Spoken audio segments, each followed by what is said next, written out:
alaikum wa rahmatullahi wa barakatuhu.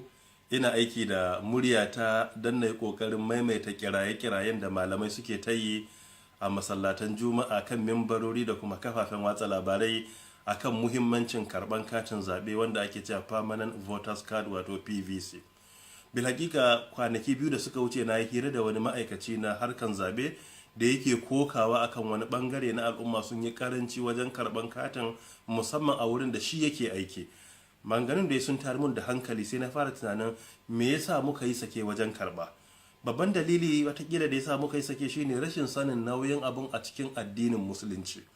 An yi tambaya zuwa ga Sheikh Muhammad bin Salih Al-Uthaymin Al-Wahibi At-Tamimi rahmatullahi alai a littafin sana liqa'atul babil maftuh shafi na 210 akan menene matsayin karban katin zabe da dangwala ƙuri'a a yi zabe a ƙasa mai kama da irin Najeriya bisa ga sifar da aka bashi.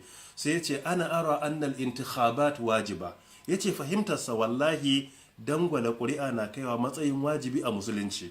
Ya ce yajibu alaina an na'in man nara fihi khaira, wajibi ne mu taimaka jama'ar da muke ga akwai alheri tare da su mu zaɓe su tun daga mafi kankantan kujera har zuwa ƙololuwa.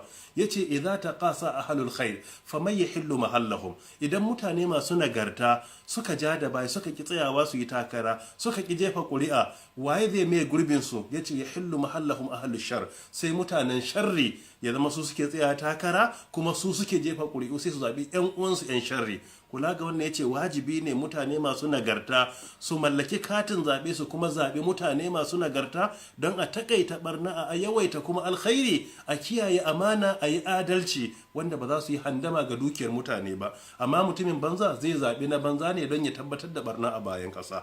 Haka Sheikh Professor Sa'ud Funaisan hafizahullahu ta'ala ƙara tabbatar da wajibcin yin zaɓe a musulunci a irin ƙasa irin ta Najeriya don takaita barna da yawaita alkhairi. Ya kafa hujja da su aya da ke cikin surat Hudu aya ta 91 da Allah ke cewa qalu ya shu'aibu ma nafqahu kathiran mimma taqul wa inna lanaraka fina da'ifa walaula rahatuka larajamnaka wama anta alaina bi aziz. Annabi Shu'aibu ya samu kariya ta Allah subhanahu wata'ala a wa'azin da yake dalilin akwai mutanensa da ke cikin gwamnati a zamaninsa wanda gwamnatin ba ta musulunci ba ne, amma tun da suna ciki kuma na kwarai ne dalilin su aka ba shi kariya ba a cutar da shi ba. Haka Sheikh Muhammad Salih Al-Munajjid hafizahullahu ta'ala ya nuna wajibcin dangwala ƙuri'a wa mutanen kwarai don su yawaita alkhairi da wani bangaren aya ta biyu a cikin suratul ma'ida da Allah ke cewa ta'awanu alal birri wa taqwa wa la ta'awanu alal ithmi wal udwan. Yan uwana musulmai wajibi ne gare mu da gaggawa mu je mu karbi wannan, mu nemi passport da zamu gabatar ko national ID card ko driver's license ko kuma a wani yana karban court affidavit, duk mu mallake su mu je mu yi wannan, mu tabbatar da mun zaɓi mutanen kwarai don a takaita barna a kasar mu a kuma yawaita alkhairi. Kuma in mun je karba mu yi hakuri, in ta kama mu wuni ne ko mu kwana mu dage mu yi wannan mu karba don mu taimaka mutanen kwarai kuma albarka ta yawa a kasar mu Najeriya.